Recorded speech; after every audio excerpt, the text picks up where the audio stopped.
Olha, nós estamos acompanhando nas redes sociais muitas coisas ao mesmo tempo, né? Alguns falando de guerra, outros falando de polêmicas com famosos e um tema empresarial que vem trazendo uma pulga atrás da orelha e fazendo a gente ficar repensando muita coisa.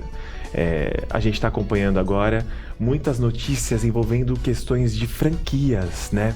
Franqueados combatendo franqueadores, vice-versa, marcas grandes expostas. Hoje a gente nunca viu uma exposição negativa tão forte sobre isso.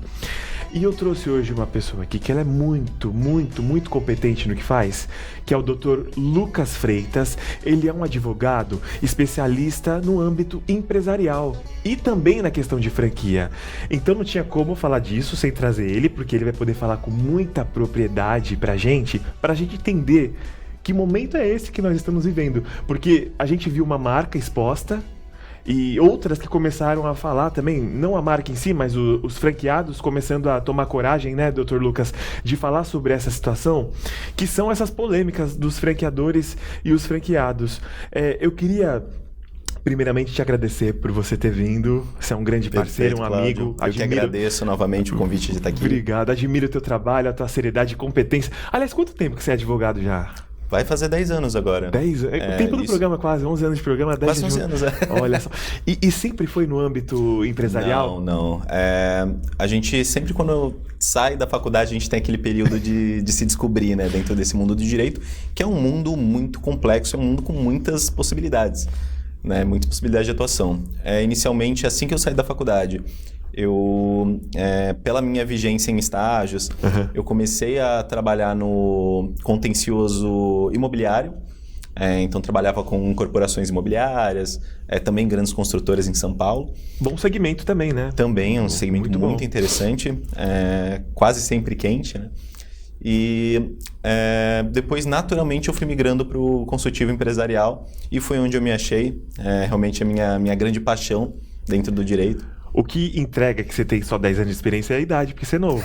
Porque se você não falasse, eu ia achar que você tinha muitos anos pela tua expertise. Você sempre gosta de estudar muito, né? Quando a gente faz uma coisa que a gente gosta muito, ler sobre isso, estudar sobre isso, crescer dentro desse tema, eu acho que isso não tem como não dar certo, né? E agora, vamos falar dessa polêmica. A gente começa leve assim, mas vai indo. Tá tendo muito conflito agora, né? A gente vê uma marca grande sendo exposta, mas outras também. A gente vê alguns franqueados citando. Eu acompanho muito no YouTube podcast e muita gente tomou coragem de expor muitas coisas. Aí tem os dois lados da moeda, obviamente. Eu queria começar te perguntando o que gera esses conflitos, o que você vê mais de comum, você que também tem especialidade nessa questão de franquias. Se eu te falasse um top 3 de problemas recorrentes nessa relação franqueado-franqueador, o que você falaria sobre isso pra gente começar? Perfeito, vamos lá. É uma pergunta não só complexa, mas é uma pergunta também multifatorial.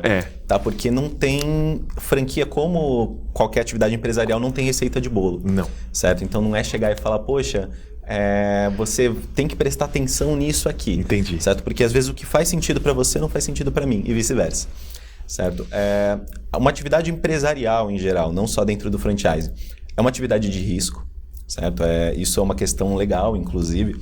O empresário ele se coloca a risco a partir do momento que ele se propõe a seguir pela atividade empresarial. Independente de ser franquia ou não, né? Exatamente. Isso que você falou é muito legal. Exatamente. O que acontece dentro do franchising, dentro do franqueamento, eu uso o termo franchising porque é o mais conhecido. Certo? Ele pressupõe uma transmissão de know-how. Certo? Essa transmissão de know-how é o saber fazer. A partir do momento que eu escolho você, por exemplo, vou usar um exemplo seu, Tá. Escolho você como franqueado da minha marca, eu tenho que te ensinar a fazer, a tocar, não só a marca em si, mas esse nicho mercadológico que às vezes é seu primeiro contato, como se fosse eu, certo? Com a mesma expertise. Tá. Então, muitos franqueados eles acabam confundindo essa transmissão de know-how, essa transmissão do saber fazer, com promessa de resultado. Certo? Então, isso não é só de franquia, qualquer empreendimento em si tem um fator de risco. Então, eu não posso, a partir do momento que eu vou lá e me proponho a fazer aquilo, me proponho a empreender, Claro que a gente tem uma expectativa de resultado, mas a gente nunca pode entender isso como promessa. Entendi. Esse é um dos fatores, certo? Mas eu gosto de criar uma linha cronológica para escolher a franquia certa. Tá? Isso pensando inicialmente no lado do franqueado. Se eu quero começar a empreender dentro desse mundo de franquia, e é a minha primeira experiência dentro do franchising, porque hoje em dia o franchising ele é uma atividade que está muito grande, certo? Não só no Brasil, mas no mundo inteiro. Só que o Brasil, principalmente, a gente tem visto desde 2020 um crescimento, ele é progressivo dentro do mercado brasileiro. O site da ABF, que é a Associação Brasileira de Franchising, ele expõe esses dados, certo? Então, eles fazem esse controle. Desde 2020 há um crescimento progressivo. Isso que a gente passou por uma pandemia, isso que a gente está passando por conflitos internacionais. Sim. Certo? Então, é até espantoso uma área em que não para de crescer. E o mais legal é que antigamente, eu quando via a franquia, era só grandes redes, né? Nomes muito fortes. Hoje, entre aspas, qualquer um pode ter a sua franquia. Óbvio, desde que a marca tenha os processos bem estabelecidos, bem claros, uma rentabilidade boa, assim, que funcione depois de um certo X tempo, qualquer pessoa consegue tornar uma franquia, uma marca funcionável, né? Vamos dizer assim. Hoje no Brasil a gente tem mais de 3 mil marcas dentro do sistema de franquia. Olha só. Certo? Então, como eu estava falando, eu gosto de colocar uma ordem cronológica aqui para você chegar e primeiro se apresentar e ser apresentado dentro desse mundo de franquia. Tá? É claro que a minha primeira indicação sempre vai ser procurar um advogado, tá? Especialista dentro do ramo, até porque você, sendo essa sua primeira experiência, você fica muito perdido nossa, por onde eu começo, o que eu tenho que analisar, o que é interessante para mim. E é nessa hora que você quer fazer sozinho que você se frustra, quebra a cara, né? Exatamente. Mas algumas indicações gerais. Tá? No primeiro momento, antes de se preocupar com a marca, se preocupe com o nicho. Tá? Qual nicho mercadológico eu vou empreender? Qual nicho mercadológico faz sentido para mim? Qual nicho mercadológico eu tenho mais facilidade? Certo? Eu vou pegar minhas soft skills, vou pegar... Às vezes, no seu caso, por exemplo, você tem muita facilidade em lidar com o público. Certo? Então, você seria um franqueado de front office, certo? Então, vamos procurar algo mais voltado para esse atendimento ao público. Front office é o quê? Dentro de qualquer atividade empresarial tem atividade de front office e atividade de back office. Atividade de back front office... é na frente. Exato. Atividade de back office seria... Eu vou ficar atrás de um computador, eu vou ficar mais na parte administrativa. Na minha loja eu adoro ficar atendendo as pessoas, fazer amizade. Às vezes o cara nem compra nada, mas eu fico conversando com ele uma hora lá. Exatamente, olha só. Então, legal. Dentro desse nicho mercadológico... Tem que se entender e entender se você gosta do segmento também, né, ou não. Se você está preparado para atuar, principalmente nas dificuldades dentro desse segmento. Porque tem. Por exemplo, franquia vamos utilizar o ramo de alimentação, que é um ramo que está muito... tá sempre presente aqui dentro do Brasil, certo? Ramo de alimentação, perfeito. Se eu quero, por exemplo, uma franquia de sorvetes, tá? Eu vou ter que estar preparado para uma sazonalidade, tá? Que sempre vai estar atrelada aí ao calor. Sim. Tá? Às vezes eu tenho que estar preparado para ter um fluxo de caixa que aguente os meses mais frios. Eu tenho que pensar na questão territorial. Tá? Onde costuma ficar mais calor? Vou procurar algo mais perto dos trópicos, algo mais perto da praia. Tá. Franquias de alimentos em geral, onde elas vão estar? Vão ser lojas de rua, vão ser lojas de shopping, até porque para eu pensar nesse fluxo de clientes. Uma vez que eu já pensei, ok, encontrei meu nicho mercadológico, acho que eu me dou bem com isso, acho que isso seria legal para fazer, vamos pensar na marca. Tá? Vamos analisar as marcas. Dentro dessas mais de 3 mil marcas de franquias que a gente tem aqui no Brasil, muitas dessas marcas não são marcas sérias. Tá? Assim como tem aquelas que são muito sérias, Sim. que já estão consolidadas dentro do mercado, a gente tem algumas em que os franqueadores não tiveram essa preocupação com o crescimento, com esse crescimento planejado, certo? Da marca. Certo. Eu tenho que verificar qual que é a visão da franquia, qual que é a visão da marca, qual que é a visão do franqueador. Ele está preocupado com o negócio dele, com o cliente, com o produto ou o serviço, ou ele está mais preocupado com a venda de unidades? Certo? Isso também é uma análise importante de ser feita. Ok, já escolhi a minha marca. Quais são os próximos passos? muita gente se preocupa inicialmente com o contrato de franquia, mas antes do contrato de franquia, vem a COF, que é a Circular de Oferta de Franquia. Perfeito. Tá? A Circular de Oferta de Franquia ela é como se fosse um raio-x da empresa. Então, a gente tem a legislação, que é a 13966, que eu sei que falar para ler a lei é uma coisa muito chata, né? Você vai pensar, poxa, mas é um juridiquês chato ali, é um monte de coisa que eu não entendo, um monte de palavra complicada. A gente tem preguiça. Tem preguiça. Aí depois, né? Mas assim, é uma lei, prometo para vocês, é uma lei muito curtinha, tá? Tem 10 artigos a lei, muito simples, mas para o que ela se propõe, ela é bem completa. Tá. Então, é muito importante você entender o que você está se propondo a fazer, até para entender se as contraprestações que você está recebendo fazem sentido. Poxa, o que o franqueador me passou, realmente é o que ele precisava me passar? O treinamento que ele me deu é um treinamento suficiente? Certo? No caso, a lei ela tem um rol taxativo, ela tem uma listinha do que obrigatoriamente tem que constar na COF. Tá? Então, eu vou lá, vou bater e vou falar, isso aqui ficou faltando, isso aqui ele não me prestou essa informação, isso aqui na circular de oferta de franquia não faz muito sentido. E a circular de oferta de franquia, obrigatoriamente, ela tem que constar os franqueados e os ex-franqueados dos últimos 2 anos. E não é só aparecer lá o meu nome, Lucas Freitas, tal. Não, é nome, telefone de contato, e-mail, que é justamente para você fazer essa pesquisa ativa, certo? Para você ligar para o franqueado, ligar para os ex-franqueados e você ter esse conhecimento da marca. Poxa, você já trabalhou ali? Que legal, como que foi essa experiência? Você gostou? Quais foram as principais dificuldades? Quais são as principais contraprestações da franquia? Faz sentido? Fez sentido para você? E aí, com isso, uma vez que você já tenha esse match, certo?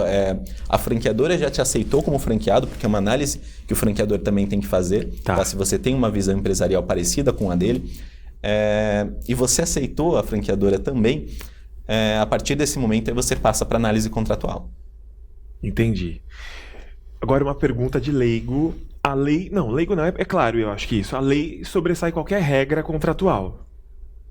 A lei. Sim, a gente tem no direito que qualquer estudante aprende, que é a pirâmide de Kelsen. A pirâmide de Kelsen é uma ordem hierárquica, certo? Dentro de qualquer contrato, não só contratos de franquia, a gente tem o princípio da legalidade.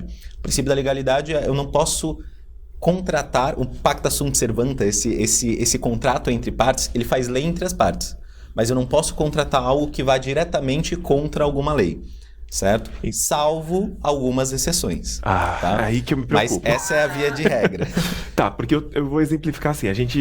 Algumas situações que a gente escutou de uma marca, não vou citar o nome aqui porque não merece também propaganda.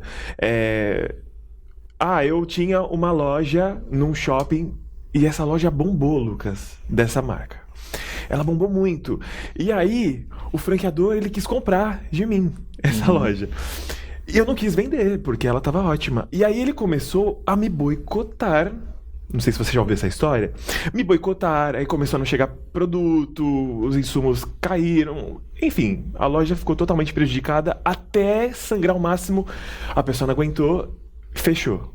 Perfeito. E aí, depois de um tempo, abriu a marca novamente. Como que você entende essa questão?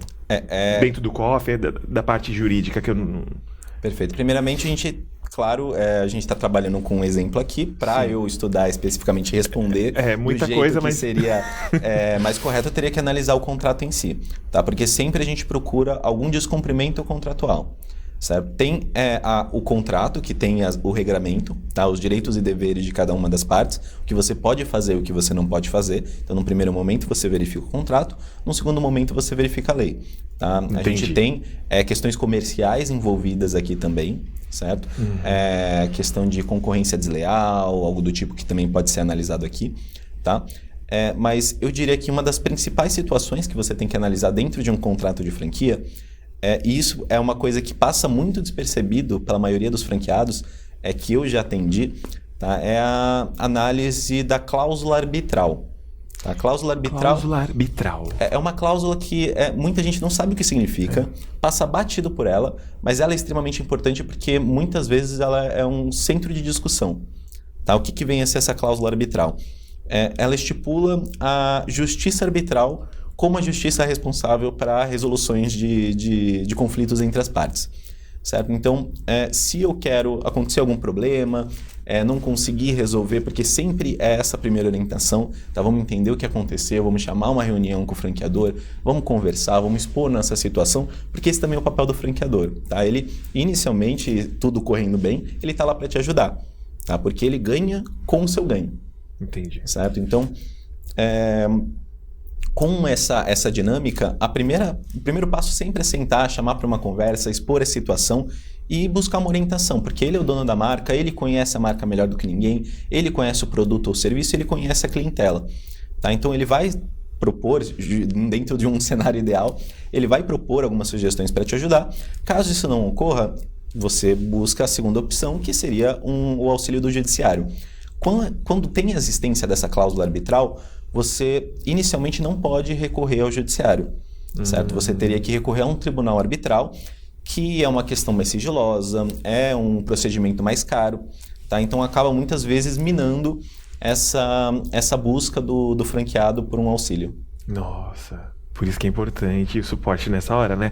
Porque as pessoas, eu até entendo, na hora que elas vão abrir um negócio, sendo franquia ou não, é aquela coisa do sonho, o brilho nos olhos, às vezes receber um dinheiro de um trabalho anterior, alguma situação ali, quer investir em alguma coisa. Ah, eu sempre fui fã dessa marca, eu tinha um sonho, mas não foi olhar as letrinhas pequenas, né, Lucas? Você deve pegar muito caso assim. Exatamente. E aí é a hora que vem a frustração depois de um tempo, ou até no início, né? Porque tem gente que abre...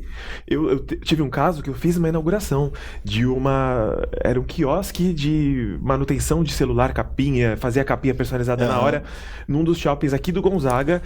Ele durou um mês. Eu fiquei muito frustrado por ele, porque na época a marca falou, ah não, é X, aí depois do X aparece um YZ, aí depois do Z começou o abecedário do zero, e aí ele não aguentava mais. Ele não se preparou, obviamente, também, porque você não pode empreender com dinheiro para 3 meses, gente, não dá. Sim. É 1, 2 anos, 3, 4, porque às vezes a gente vive muita coisa, né? E então tem essa questão também da pessoa estar lá... com brilho no olho e não presta atenção, né? Aí vem a frustração. Exatamente. No Brasil, um número bem significativo de franqueados, tá? Que buscam essa primeira franquia, essa primeira unidade, justamente estão recém-saídos do mercado de trabalho, pegam um eventual valor de pagos pela empresa. Sim. E buscam esse investimento, tá? Buscam ser seu próprio chefe, buscam, nossa, agora eu quero ser empresário. E a gente sabe que a vida do empresário também não é tão fácil assim. Nada fácil. Certo? Então, é um caminho muito interessante o franchising, tá? Eu não acredito que é um caminho que está fadado ao insucesso, tá? Muito pelo contrário. Tem muitas franquias boas, tem muitas franquias interessantes, tem muitos ramos e muitos nichos também que dão muito dinheiro, dão muito... Você aprende a empreender. Às vezes a pessoa que não tem experiência, ela aprende ali na franquia, Exatamente. né? Você ganha esse know-how, tá? Tanto do nicho mercadológico específico quanto da operação. Tá? Você aprende a lidar com pessoas, você aprende a lidar com o seu próprio negócio, você aprende a lidar com funcionários, você aprende a lidar com a operação como um todo.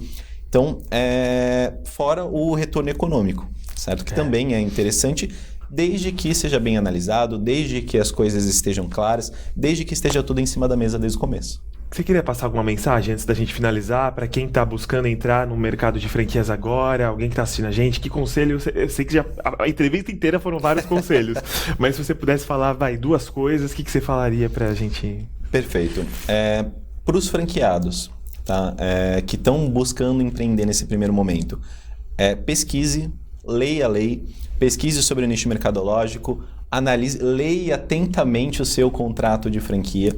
Tá? Circule, não entendi o que é isso. Circula, pergunta para o franqueado, pergunta para o advogado, não quero contratar um advogado, pergunta para todo mundo tem pelo menos um irmão, um cunhado, um tio que se formou em direito, pergunta para ele, busca. Hoje em dia a gente tem alternativas de inteligência artificial que também nos auxiliam a realizar essas análises. Quebra o galho, né? Certo, exatamente. Eu nunca indico que você realize única e exclusivamente uma análise contratual pautada nisso, mas quando você é leigo, pelo menos você consegue ter um norte quanto a isso. Tá? Então, hoje é uma ferramenta muito importante até para nós advogados. É verdade. Certo? E para os franqueadores, aqueles que estão querendo dar início a essa operação. Transformar sua marca, né, exatamente. Estão querendo dar início a essa operação de franchising. Num primeiro momento, o principal é um crescimento planejado, certo? Num primeiro momento, focar na marca, focar no produto / serviço, focar no cliente, para então, num segundo momento, focar num crescimento planejado. Vocês já podem tirar o certificado de vocês de quase uma pós-graduação em franquia culinária. Imagina.